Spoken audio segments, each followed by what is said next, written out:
Саламатсыздар, урматтуу Чалкан медиа каналынын көрөрмандары. Өлкөбүздө алынган акыркы сааттагы жаңылыктар менен сиздерди тааныштырабыз. Каналыбызга катталып, ой пикирлериңиздер менен бөлүшүңүздөр.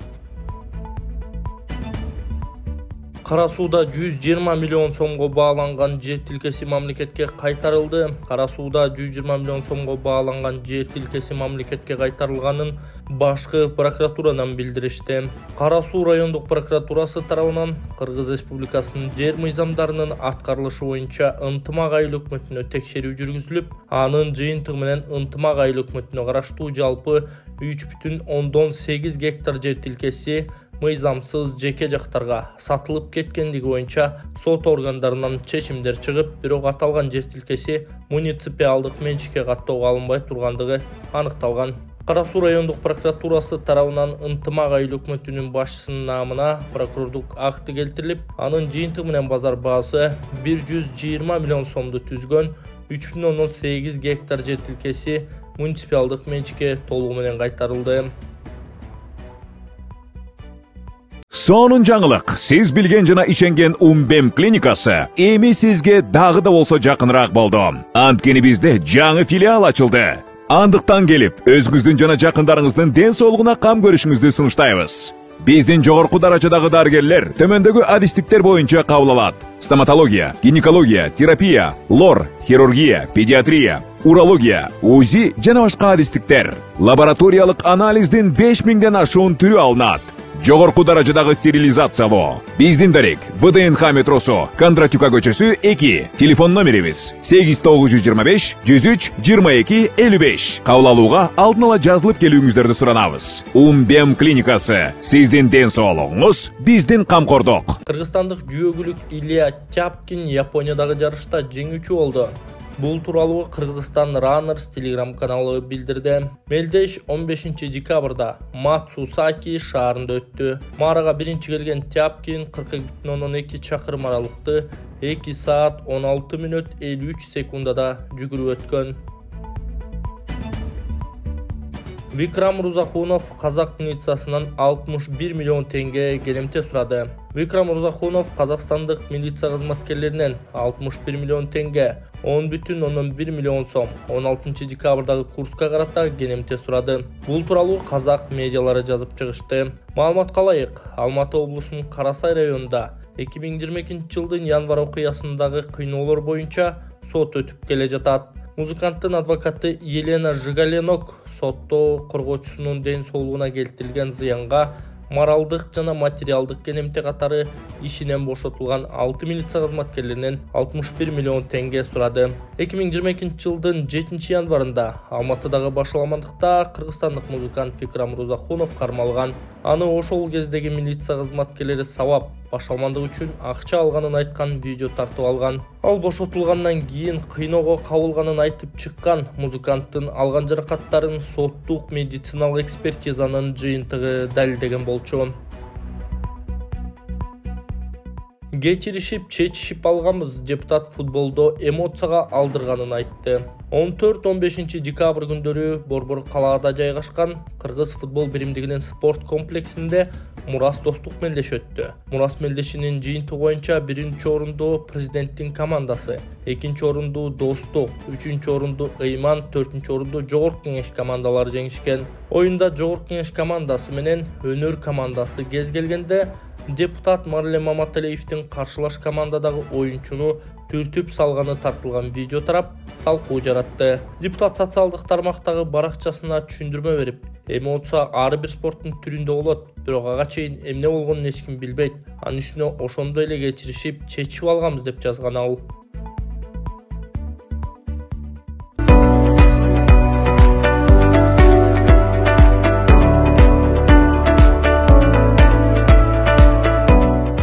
Kumtor Gold Company жетекчилигинин өндүрүш тармактарындагы ачыктык демилгеси өкүлдөрү менен жолугушуусу өттү.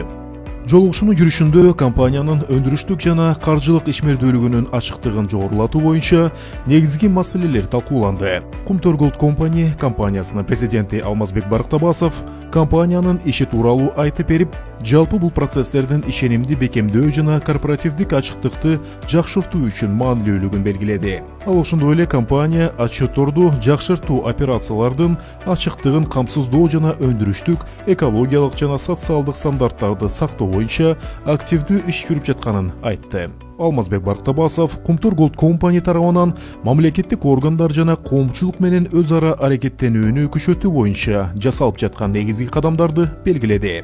ИПАД башкармалыгынын төрайымы Хелен Кларк кен иштетүүчү ишкананын демилгелерин колдоо көрсөтүп, бардык тармактарда ачыктыкты арттыруу боюнча кызматташтыкты улантуунун маанилүүлүгүн баса белгиледи.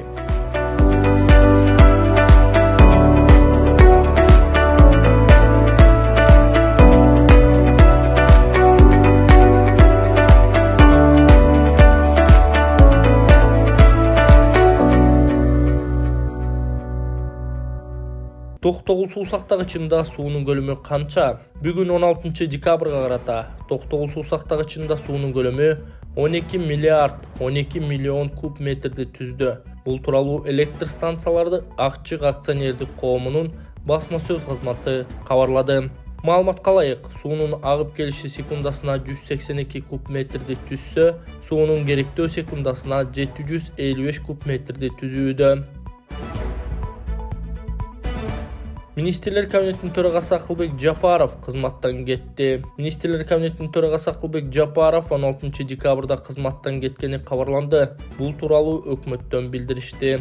Маалыматка караганда ал президенттик администрациянын жана өкмөттүн мүчөлөрү менен 16 декабрда коштошту. Бул маалыматты өкмөттөгү жана парламенттеги бир нече булактар ырастады. Анын кызматтан эмне себептен кеткени расмий айтыла элек.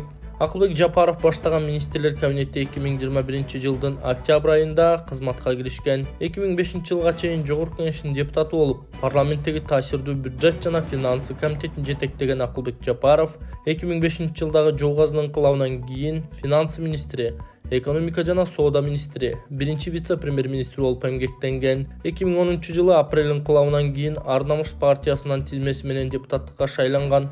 Бир жыл өтпөй коалициялык өкмөттүн курамында кайрадан финансы министри болуп бекиген. 2015 жылы Бир Бол партиясы менен кайрадан депутаттыкка шайланган. 60 жаштагы Акылбек Жапаров 3 жылдан ашык өкмөт башчы болуп иштеп, Кыргызстандын тарыхындагы эң узак мөөнөткө иштеген премьер-министрлердин бири болуп калды.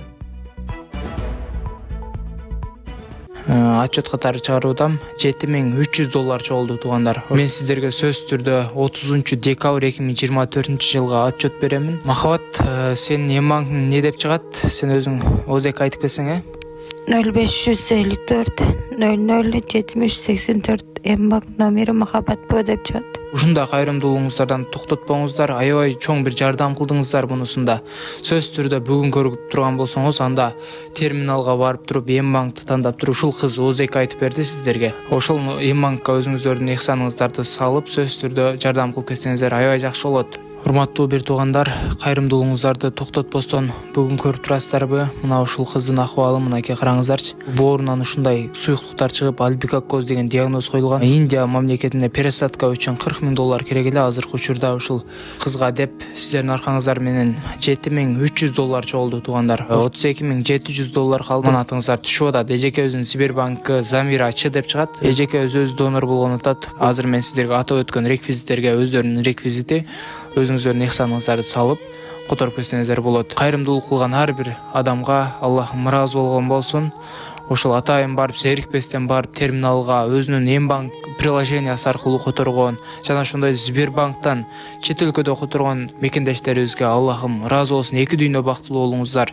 Ушул кыздын ден соолугу үчүн деп өзүнүн кызындай көрүп которуп жаткан инсандарга экесилеп Кудайым сиздерге соопторду берсин. УКМК ишкер Виталий Гергертти кармады. Гергерт спорт компаниясынын ээси Виталий Гергерт кармалганы кабарланды. Бул тууралуу 1-май райондук сотунан билдиришти. Маалыматка ылайык, Гергерт кылмыш жаза кодексинин 41-337 беренелери кызмат абалынан кыянаттык менен пайдаланууга тукуруу боюнча шектелүүдө. Улуттук коопсуздук кызматынын тергөөчүсүнүн өтүнүчү менен ал тергөө аяктаганча 4 февралга чейин камакка алынган. Сапаттын окуучулары эл аралык сынакта 6 медалды алышты.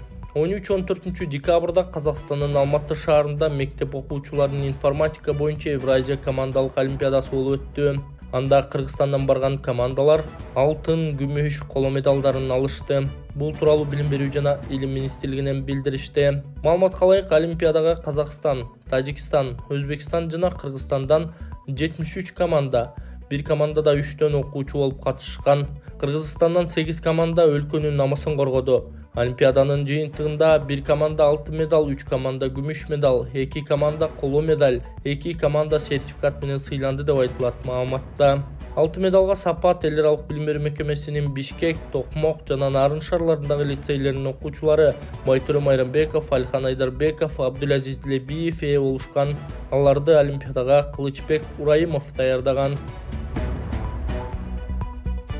Нурдан Орунтаев көп кабаттуу үйлөрдө бир батирге бирден автоунаа токтотуучу орун болот. Көп кабаттуу үйлөрдө бир батирге бирден автоунаа токтотуучу орун болот деген эреже кирди. Бул тууралуу архитектура, курулуш жана турак жай коммуналдык чарба мамлекеттик агенттигинин директору Нурдан Орунтаев жазды. Анын айтымында бул эреже сентябрь айынан тарта күчүнө кирген. Сентябрь айынан тарта жаңы эрежелер киргизилди. Алардын негизинде көп кабаттуу үйлөрдө бир батирге бир автоунаа токтотуучу жай принциби милдеттүү болуп калды. Эгерде курулуп жаткан үйдө бул талап аткарылбаса, анда курулушка жол берилбейт. Мындан тышкары 5 кабаттан жогору болгон үйлөрдүн жер төлөсүндө атайын автокөлүк токтотуучу жай сөзсүз болушу керек деп жазган Орунтаев. Ошондой эле курулуш компанияларына унаа лифт сыяктуу автоунаа токтотуучу жайларды болушунча үнөмдүү пайдаланууга мүмкүндүк берилери кошумчаланды. Адылбек Касымалиев министрлер кабинетинин төрагасынын милдетин аткарат. Адылбек Касымалиев министрлер кабинетинин төрагасынын милдетин аткаруучу болуп дайындалды. Ал министрлер кабинетинин төрагасынын биринчи орун басары болчу. Буга чейин министрлер кабинетинин төрагасы Акылбек Жапаровдун ээлеген кызматтан бошотулганы маалым болгон. Самара Каримова менен жолдошу кызы Айсулуунун жентек тоюн өткөрүштү. Кыргыз Республикасынын эмгек сиңирген артисти Самара Каримова менен жолдошу Асан Мансуров кызы Айсулуунун жентек тоюн өткөрүштү. Айсулуу кызыбызга ак бат алып жентек той бердик. Сыйлап келген асыл конокторубуз бар болуңуздар деп жазды Ырчайым. Каримова октябрь айында көз жарган. Ал соц тармактагы баракчасына кызынын ысымын Айсулуу Тыныбекованын атынан койгонун жазган. Кызыбыздын атын кыргыз элинин сыймыгы, дүйнөдү дүңгүрөткөн легендарлуу Айсулуу Тыныбекованын урматына Айсулуу деп атадык. Кызыбыз да Айсулуу эжесиндей дүйнөгө атагы чыккан. Жүрөгү кыргыз деп соккон чыгаан айымдардан болсун, эл сыймыгы болсун деп жазган ал. Ага жооп кылып Айсулуу Тыныбекова бешик бообек болсун. Айсулуу ден соолуу бекем, ыймандуу, бактылуу, кыргыз эли сыймыктанган кыз болсун деп жооп берген. Кыргызстандын жаштар курамасынын башкы машыктыруучусу кызматтан кетти. Кыргыз футбол биримдиги Кыргызстандын U20 жаштар курама командасынын башкы машыктыруучусу Мирлан Эшенов келишим мөөнөтү аяктаганына байланыштуу кызматташууну токтотуу жөнүндө чечим кабыл алды. Бул тууралуу аталган биримдиктен билдиришти. Мирлан Эшенов жетектеген жаштар курама ушул жылдын сентябрь айында өткөн Азия кубогунун тандоо баскычында ийгиликтүү ойноп, команда 2025 жылы орун ала турган континенталдык биринчиликке жолдонмону камсыздаган. 15 декабрда Кыргыз футбол биримдигинин президенти Камчыбек Ташиев Мирлан Эшенов менен жолукту. Жолугушуунун жүрүшүндө биримдиктин жетекчиси кабыл алынган чечимди жеткирди. Ташиев Мирлан Эшеновдун ата мекендиги адистердин арасында көрүнүктүүлөрдүн бири экендигин белгилеп, курама жетекчиси катары анын натыйжалуу ишмердүүлүгү жана команданын жетишкендиктери үчүн жеке өзүнүн жана уюмдун атынан ыраазычылыгын билдирген. Мамлекеттик камсыздандыруу уюму уставдык капиталын 150 миллион сомго көбөйтөт. Мамлекеттик камсыздандыруу уюму уставдык капиталын 150 миллион сомго көбөйтөөрүн Кыргыз фондулук биржасынын сайтында маалымдалды. Мамлекеттик камсыздандыруу уюму ААКтын акционерлеринин кезексиз жыйынында уставдык капиталын 150 миллион сомго көбөйтүү чечими кабыл алынганы жазылган. Ошентип ал 1 миллиард 144 миллион сомду түзөт. Кыргыз фондулук биржасынын маалыматы боюнча ар биринин номиналдык наркы 100 сомдон болгон. 1,5 миллион жөнөкөй акциялар чыгарылат. Баалуу кагаздардын жалгыз ээси Каржы министрлиги болот. Төлөбаев Акылбек Жапаров жазында кызматтан кетет деп ойлогом. Министрлер комитетинин төрагасы Акылбек Жапаровдун кызматтан кетүүсү күтүүсүз болду. Бул тууралуу репортер KG'ге Жогорку Кеңештин депутаты Балбак Төлөбаев билдирген. Анын айтымында Акылбек Жапаров өкмөт башчылык кызматка кыйын учурда келип, экономиканын өсүшү үчүн бир топ иштерди аткарды. Эми өкмөттү тыштан инвестиция тартып, экономиканы көтөрө турган киши жетектеши керек деген пикирде. Ал жаңы өкмөт башчы ким болору тууралуу кабары жок экенин билдирди. Кийинки өкмөт башчы ким болорун Кудай жана президент Садыр Нуркожоевич билет дейт ал. Ошол эле учурда Төлөбаев Акылбек Жапаров келерки жылы жазында кызматтан кетет деп божомол кылып жүргөнүн айтты. Анын пикири боюнча өкмөттүн салыктарды көбөйтүү, курулуш тармагына 12% кошумча нарк салыгын киргизүү, малды касапканаларда гана союу сыяктуу демилгелери мамлекеттик салык кызматынын жетекчи баштаган салыкчылардын кармалышы Жапаровдун кызматтан алышына себеп болушу мүмкүн. Тогуз-Тородо мектеп өрттөндү. Жалал Абадтын Тогуз-Торо районундагы номер 11 Саймалуу таш орто мектеби өрттөндү. Бул тууралуу Өзгөчө Кырдаалдар министрлиги кабарлады. Өрт мектепте 15 декабрда болжол менен саат 18:46 чыгып, саат 22:28 толугу менен өчүрүлгөн. Өрт өчүрүүчүлөр мектепке улай салынып, 2020-жылы пайдаланууга берилген ашкананы сактап калган. Ошондой эле жергиликтүү элдин көмөгү менен китеп, парта жана башка эмеректер чыгарылган. Бактыга жараша жабыр тарткандар жок.